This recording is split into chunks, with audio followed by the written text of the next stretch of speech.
Welcome to Spiritual Dessert Trews, episode 34. So we're still working on the book Biocentrism. Welcome, pleasant dreams. No. Hope you get all tucked into bed. We're working on chapter 4.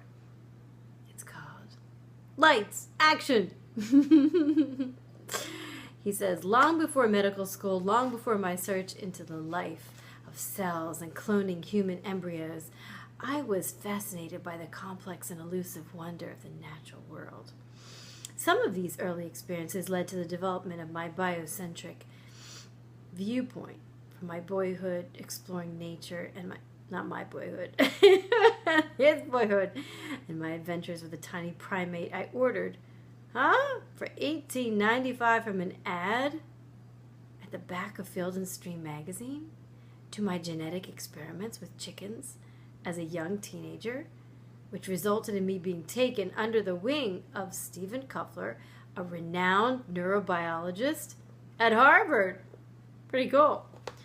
My road to Kuffler began, appropriately enough, with science fairs, which for me were an antidote against those who looked down on me because of my family's circumstances. Once, after my sister was suspended from school, the other book had a bad boy brother, and this one has a bad sister. Bad girl sister. Okay, so yes, the principal told my mother that she was not fit to be a parent. By trying earnestly, I thought I could improve my situation. I had a vision of accepting an award someday in front of all those teachers and classmates who laughed when I said I was going to enter the science fair. I applied myself to a new project,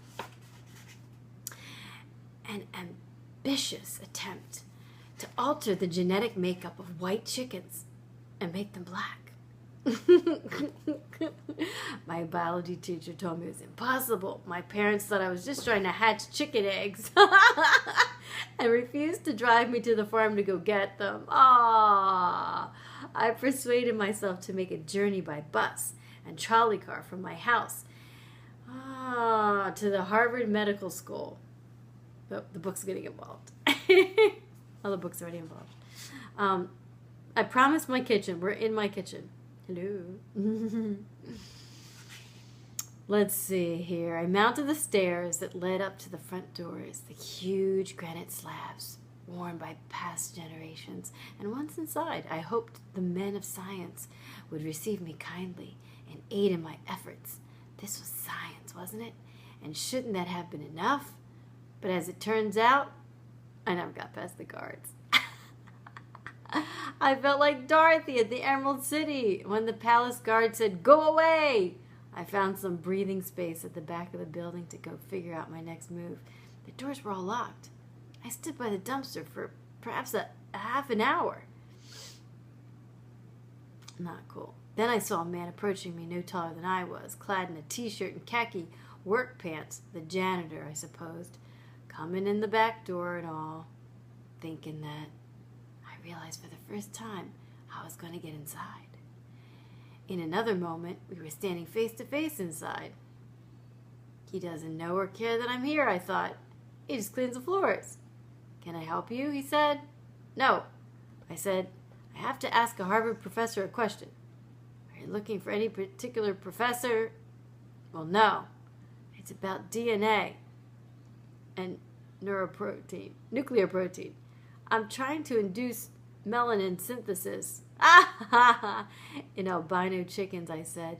My words met with a stare of surprise. Seeing the impact that they were having, I went on, though I was certain he did not know what DNA was. You see, albinism is an autosomal recessive disease. As we got to talking, I told him how I worked in the school cafeteria myself, and how I was good friends with Mr. Chapman, the janitor who lived up the street, and he asked me if my father was a doctor. I laughed. Nope, he's a professional gambler. He plays poker. It was at that moment, I think, that we became friends. After all, we were both, I assume, from the same underprivileged class. Of course, what I did not know was that he was Stephen Kuffler, the world-famous neurobiologist, who had just been nominated for the Nobel Prize. Had he told me so, I would have rushed off. At the time, however, I felt like a schoolmaster lecturing to a pupil. I told him about the experiment I performed in my basement and how I altered the genetic makeup of the white chicken to make it look black. Your parents must be proud of you, he said. They don't know what I do, I said. I stay out of their way. They just think I'm trying to hatch chicken eggs. They didn't drive you here? No, they'd kill me if I knew I was here. They think I'm playing out in the treehouse. He insisted upon introducing me to a Harvard doctor. I hesitated. After all, he's just the janitor, and I didn't want him to get into trouble. Oh, don't worry about me, he said with a little grin. He took me into a room crammed with sophisticated equipment. A doctor looking through an instrument with strange manipulative probes was about to insert an electrode into the nerve cell of a caterpillar. Ooh, I saw one of those today. It was on my mint plant. It wasn't looking too good. Although I didn't know it was at the time the doctor was actually a graduate student. Josh Sains, who's now a member of the National Academy of Sciences and director of the Center for Brain Science at Harvard University. Beside him, a small centrifuge loaded with samples was going round and round. My friend whispered something over the doctor's shoulder. The whining sound of the motor drowned out what he had said. The doctor smiled at me with a curious, gentle glance. I'll stop back later, my new friend said. From that moment on, everything was a dream come true. The doctor and I talked all afternoon, and then I looked at the clock. Oh no, I said, it's late, I must go. Yeah, we must go to bed. Should I keep reading a little bit more? I'd hurried home and went straight to my treehouse. That evening, the call of my mother penetrated the woods, sounding like a whistle of a locomotive. Robbie! Time for dinner! No one had an idea that evening, including me, that I had met one of the greatest scientists in the world. In the 1950s, Kuffler had perfected an idea that combined several medical disciplines, fusing elements of physiology, biochemistry, histology, anatomy, and electron microscopy into a single group. His new name for the field? Neurobiology. I studied neurobiology. It was insane. It was probably one of the hardest classes I had, next to calculus.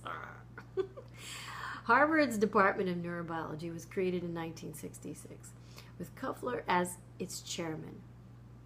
As a medical student, I eventually ended up. You should see that book. It's like, it's this thick. It's as thick as my, no, it's almost as thick as my face. It's just ridiculous. Oh my God. I eventually ended up, and if any one of us was too smart, everybody else would be pissed off because that means I would throw the curve. Sorry.